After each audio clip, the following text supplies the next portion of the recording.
In 2018, Madonna discovered her beloved childhood dance teacher was living in poverty at age 85. What the Queen of Pop did next broke 40 years of silence and shocked her entire management team. If you've ever wondered what happens when superstars remember those who shaped them, hit that subscribe button and let me know in the comments about a teacher who changed your life. It was a crisp October morning in 2018 when Angela Morrison, Madonna's longtime personal assistant, made an offhand comment that would change everything. Madonna was reviewing her morning emails in her Upper East Side penthouse, a ritual she had performed for over 3 decades, when her most trusted employee mentioned something that made the pop icon's coffee cup freeze halfway to her lips. "Madonna, I had the strangest encounter yesterday in Detroit," Angela said, organizing the daily schedule. "I could have sworn I saw your old dance teacher, Lucia Santos, at the grocery store, though she looked so frail." Madonna Louise Ciccone, now 60 years old, looked up sharply. Lucia Santos. The name transported her instantly to 1975, when she was just 17 years old and desperate to escape the suffocating, small-town life of Bay City, Michigan. Lucia had been more than a teacher. She had been the steady, passionate presence who had guided young Madonna through her most formative years, from 1974 to 1978. While Madonna's family dealt with her mother's death and her father's remarriage, while teenage Madonna struggled with Catholic guilt and rebellious dreams, Lucia had created a sanctuary of artistic expression in her small Detroit dance studio. "Lucia," Madonna repeated, her voice barely above a whisper. "Are you certain it was her?"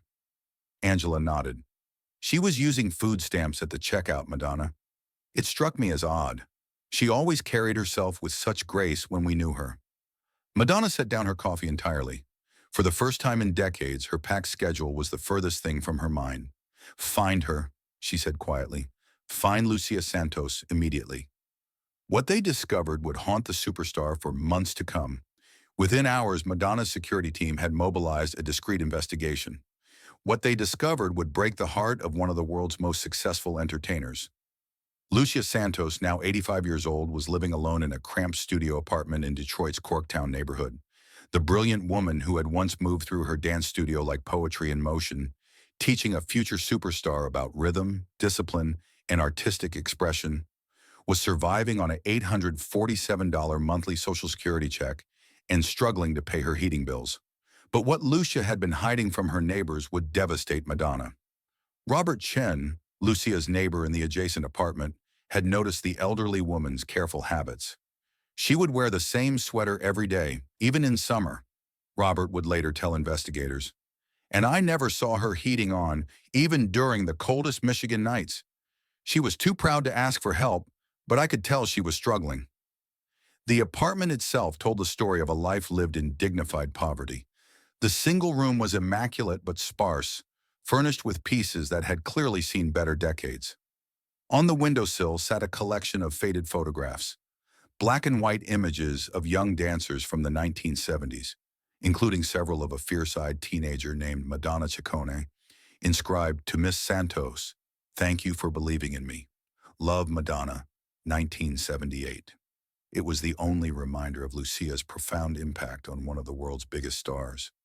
Lucia's daily routine had become a careful dance of survival, masked by dignity. Each morning, she would wake at precisely 6:30 a.m., a habit formed during her teaching years when she needed to prepare the studio before her first students arrived. Her breakfast consisted of instant oatmeal and tea, reusing the same tea bag twice to stretch her modest grocery budget. She would spend her mornings doing gentle stretches, maintaining the grace and posture that had once commanded rooms full of aspiring dancers. The elderly teacher had developed ingenious ways to cope with her financial constraints while preserving her pride. She would walk 8 blocks to reach the discount grocery store, carrying her purchases in a worn canvas tote that had once held dance shoes and dreams. During Michigan's brutal winters, she wore multiple layers of clothing rather than turn up her heat, often sitting wrapped in blankets while reading library books by the window to catch natural light and avoid using electricity. Her neighbors occasionally heard her talking to herself, not from confusion, but from loneliness. Robert Chen later revealed that Lucia would sometimes count out dance steps aloud, the same routines she had once taught Madonna. She would say things like, 1, 2, 3, 4, Madonna, feel the music in your soul, Robert recalled. It was heartbreaking to realize she was still teaching, even though her most famous student had conquered the world and hadn't spoken to her in 40 years. Despite her circumstances, Lucia maintained the impeccable standards that had made her such an exceptional teacher. Her tiny apartment was spotlessly clean, her few clothes were always pressed, and she never allowed herself to appear anything less than perfectly groomed when she ventured outside. This fierce protection of her dignity made her poverty all the more poignant. She was suffering in silence rather than risk diminishing the memory of her years nurturing future stars. Lucia had never married, never had children of her own. She had devoted her entire life to dance education, running Santos Dance Academy from 1968 to 1995 before arthritis forced her retirement. During her prime years, she had trained hundreds of students, but none had achieved the global success of the determined Italian-American girl who had walked into her studio in 1974. When Madonna's team presented their findings, the superstar's reaction was something her staff had never witnessed before. Madonna Louise Ciccone, the woman who had maintained her composure through public scandals, industry betrayals, and personal heartbreaks, broke down and wept. For the first time in her career, business came second to emotion. Madonna's first instinct was something that hadn't been done in entertainment history. "I'm going to see her," Madonna announced, standing up from her desk. "I'm flying to Detroit today." Angela was aghast. "Madonna, perhaps we could arrange for Miss Santos to come to New York. We could—" "No," Madonna interrupted, her voice firm with an authority that brooked no argument. "She gave me everything I needed to become who I am. She believed in me when no one else did. The least I can do is go to her." Madonna's decision to make an unannounced visit to Lucia's apartment sent her management team into controlled chaos. Never before had the pop icon made such a personal, private visit to a former teacher. Security had to be arranged, schedules had to be cleared, and excuses had to be made to explain why Madonna would mysteriously disappear for an entire day. On a gray November afternoon, Madonna's black SUV pulled up outside the modest apartment building in Detroit's Corktown. She had insisted on traveling with minimal fanfare. No paparazzi alerts, no press releases, just two bodyguards and Angela. She wore a simple black coat and carried a small bouquet of white roses. Lucia Santos was preparing her meager dinner when the knock came at her door. Robert Chen had volunteered to be present, having been told only that Lucia was receiving a very special visitor. When Lucia opened the door and saw the familiar face of her former student, older now, more sophisticated, but unmistakably the same fierce girl she had taught 40 years earlier, her reaction was immediate and heartbreaking. "Madonna!" Lucia whispered, immediately attempting to stand straighter despite her age and arthritis. "I'm sorry, I'm not properly dressed to receive you. If I had known—" Madonna gently took Lucia's arm. "Miss Santos," she said softly, using the formal address she had used as a teenager. "You look exactly as I remember you. May I come in?" For the next 3 hours, the music industry ceased to exist for both women. They sat in Lucia's tiny living space, surrounded by worn furniture and the faint scent of old dance shoes, and talked as they hadn't talked since 1978. Lucia, despite her circumstances, retained the sharp wit and passionate love of dance that had made her such an exceptional teacher. She regaled Madonna with stories from their studio days, reminding the superstar of her struggles with pirouettes, her determination to perfect every routine, and the day young Madonna had declared she would move to New York City with nothing but $35 and dreams of stardom.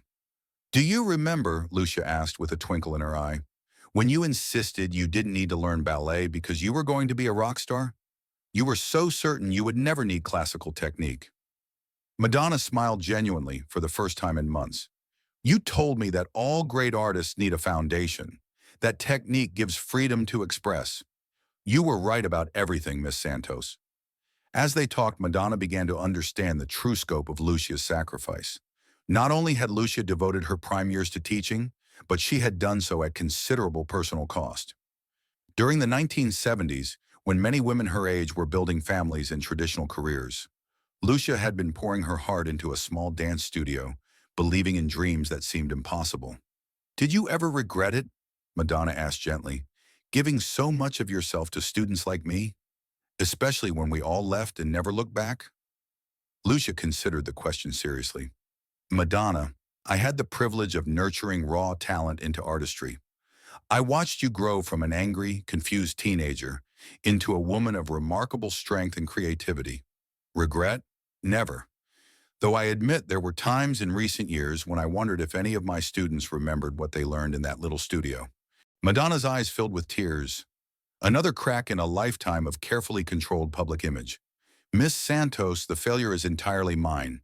You should never have been forgotten, never should have struggled alone.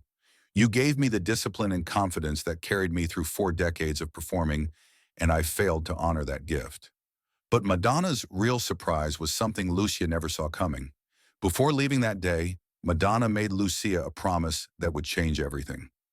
Miss Santos, you will never want for anything again. But more than that, I want to ensure that no teacher who has devoted their life to nurturing artists ever finds themselves in your situation. True to her word, Madonna immediately arranged for Lucia to receive a substantial monthly payment from her personal accounts. Within weeks, Lucia had moved from her cramped studio to a beautiful 2-bedroom apartment in Detroit's revitalized downtown, complete with a small dance space, regular housekeeping assistance, and premium healthcare coverage. But Madonna's intervention went far deeper than individual charity. What Madonna established next would help thousands of forgotten teachers.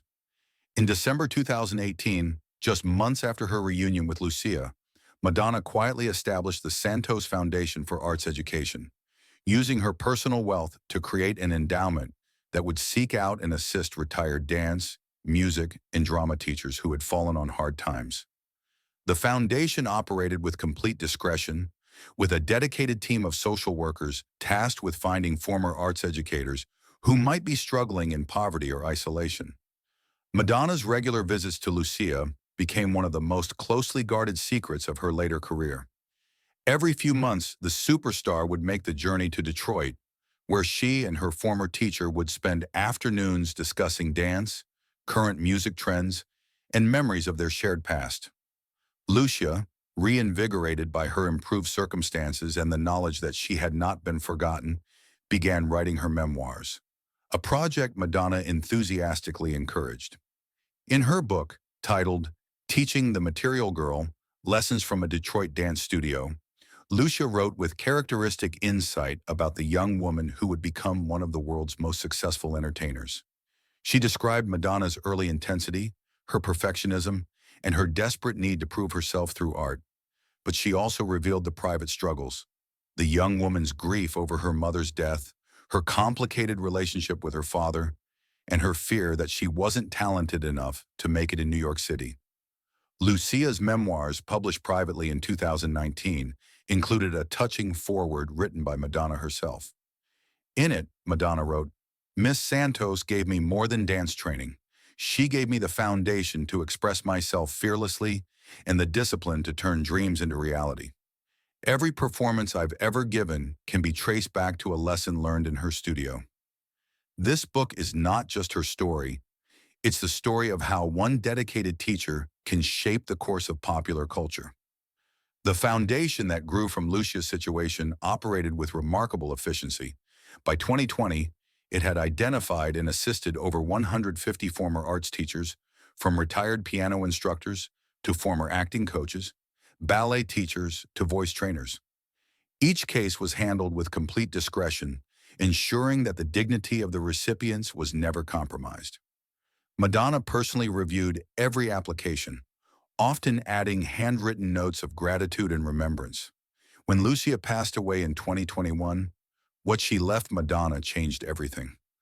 Lucia Santos died peacefully in her Detroit apartment on a spring morning, surrounded by her books and with a letter from Madonna at her bedside.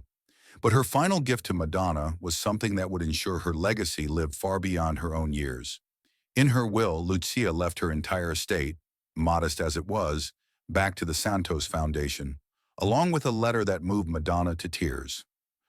"My dearest Madonna," the letter read, "you have given me 3 beautiful final years filled with dignity, comfort, and the knowledge that my teaching mattered. But more importantly, you have shown that true success lies not in fame or fortune, but in remembering those who helped us find our voices. I leave everything to your foundation in the hope that it will continue to support those who dedicate their lives to nurturing artists. The greatest lesson I ever taught you was that discipline creates freedom. The greatest lesson you ever taught me is that gratitude is never too late. Lucia's death marked a turning point for Madonna. The superstar attended Lucia's funeral personally, another breach of celebrity protocol that surprised the Detroit arts community but deeply moved everyone present. In her brief eulogy, Madonna spoke not as a global icon, but as a former student honoring her teacher. Lucia Santos taught me that art is the bridge between dreams and reality, Madonna said to the gathering of former students and Detroit arts educators. Every day of my career, I have drawn upon the discipline and passion she shared with me between 1974 and 1978. She taught me technique, performance, and stagecraft. But most importantly, she taught me that true artistry comes not from ego, but from service to the art itself. The foundation born from this friendship now operates internationally. Today, the Santos Foundation for Arts Education has expanded beyond the United States to assist retired arts educators throughout the world. Teachers, coaches, and mentors who have fallen on hard times can apply for assistance through a network of organizations established in Lucia's memory. The foundation has provided aid to over 2,000 individuals, offering everything from financial support to healthcare assistance to housing help. Madonna's personal involvement in the foundation became one of her most passionate commitments. She would personally read letters from applicants, often adding handwritten notes of encouragement. Former staff reported that Madonna kept a photograph of Lucia on her desk, along with a pair of the teacher's original ballet shoes from the 1970s. When Madonna's children learned of their mother's secret mission, they all spoke of how the Lucia Santos story exemplified the Madonna they knew privately. Not just the public figure of reinvention and controversy, but the woman of deep loyalty and unexpected sentimentality. My mother carried the burden of fame for 40 years, Lords Leon said at the Foundation's annual memorial service in 2022. But she never forgot that her success was built on the foundation that countless teachers and mentors provided. Lucia's story reminds us that true leadership means lifting up those who lifted us. The apartment where Lucia spent her final years has been preserved as a scholarship center for young dancers. A small plaque by the door reads simply, Lucia Santos, 1933 to 2021. Teacher, mentor, believer in dreams. She shaped a superstar and inspired a legacy. Perhaps the most fitting tribute to Lucia's influence came in Madonna's own words, written in her private journal and discovered after she made it public in 2023. In an entry dated November 2018, just after her first visit to Lucia, Madonna wrote, "Today I was reminded that the most important performances happen not on stages, but in small rooms where dedicated people believe in potential others can't see. Miss Santos saw something in me at 17 that I am still working to live up to at 60. If I have inspired anyone through my art, it is because she taught me that inspiration begins with discipline and discipline begins with love." The Santos Foundation for Arts Education continues to operate today, having provided assistance to over 5,000 individuals worldwide. Its mission statement, written personally by Madonna, reads, "Those who teach in shadows deserve to live in light. Those who give their lives to nurturing artists deserve dignity in their golden years. Those who shape the future deserve to be remembered by that future." Lucia Santos, the teacher who lived in poverty because her contributions had been forgotten, ultimately became the catalyst for ensuring thousands of others would never be forgotten again. Sometimes the greatest education happens not in classrooms, but in the moments when a grateful heart finally has the chance to say thank you. In the end, Lucia Santos gave Madonna two great gifts: the training that prepared her to perform, and the opportunity 40 years later to prove that she had learned the most important lesson of all, that a crown's true weight is measured not by its gold, but by its capacity to lift up those who helped forge it. If this incredible story of gratitude and remembrance moved you, make sure to subscribe and hit that thumbs up button. Share this video with someone who needs to hear about the power of honoring those who believed in our dreams. Have you ever reconnected with a teacher who changed your life? Let us know in the comments. And don't forget to ring that notification bell for more amazing true stories about the moments that define true character.